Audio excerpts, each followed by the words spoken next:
The rest stop off I-84 on the Oregon side of the Columbia River was vile.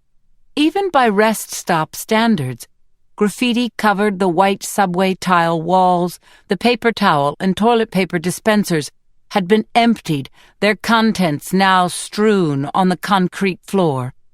2 of the metal stall doors were pulled off their top hinges and hung at odd angles. It smelled like a parking garage stairwell, that peculiar marriage of urine and cement.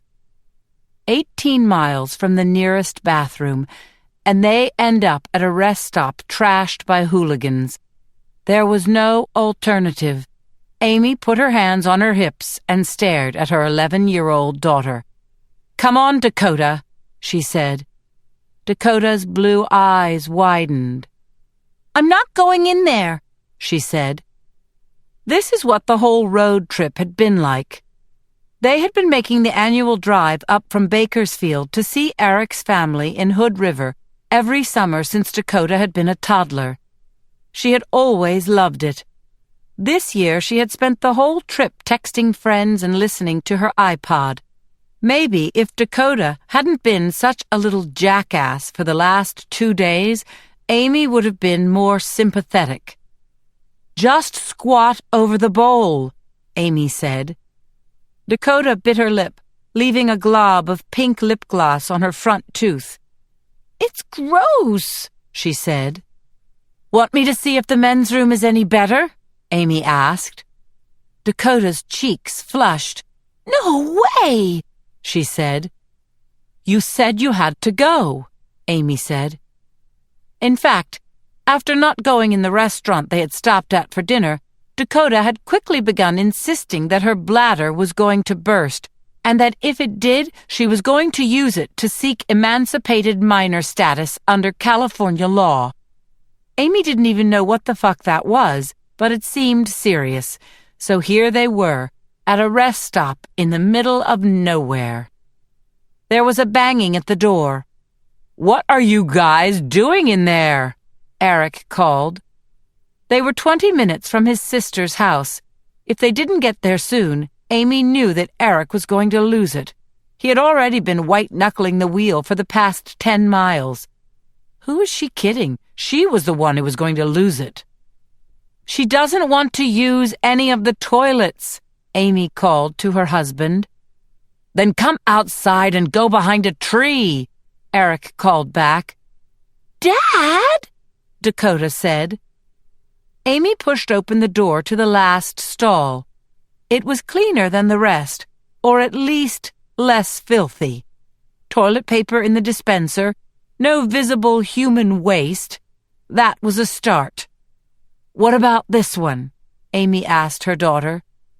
Dakota took a few tentative steps up behind her and peered into the toilet bowl.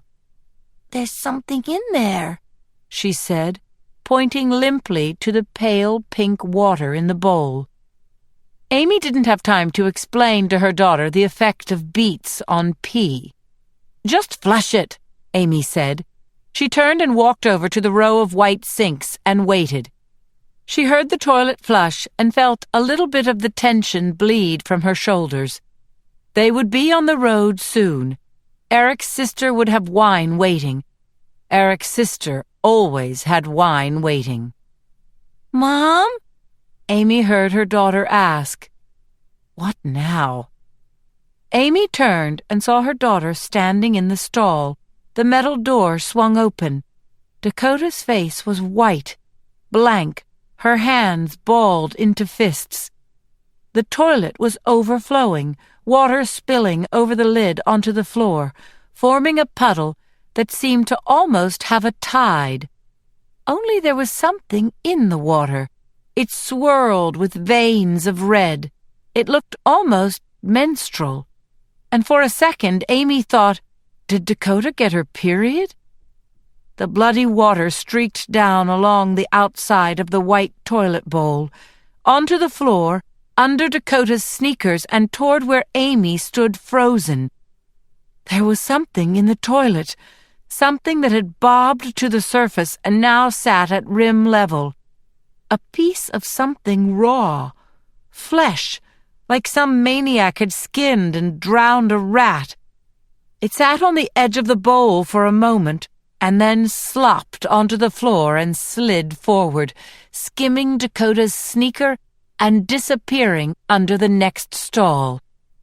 Dakota shrieked and scrambled forward out of the stall into Amy's arms, not even looking back when her iPod slipped from her hands and landed at the base of the toilet with a deadening splash.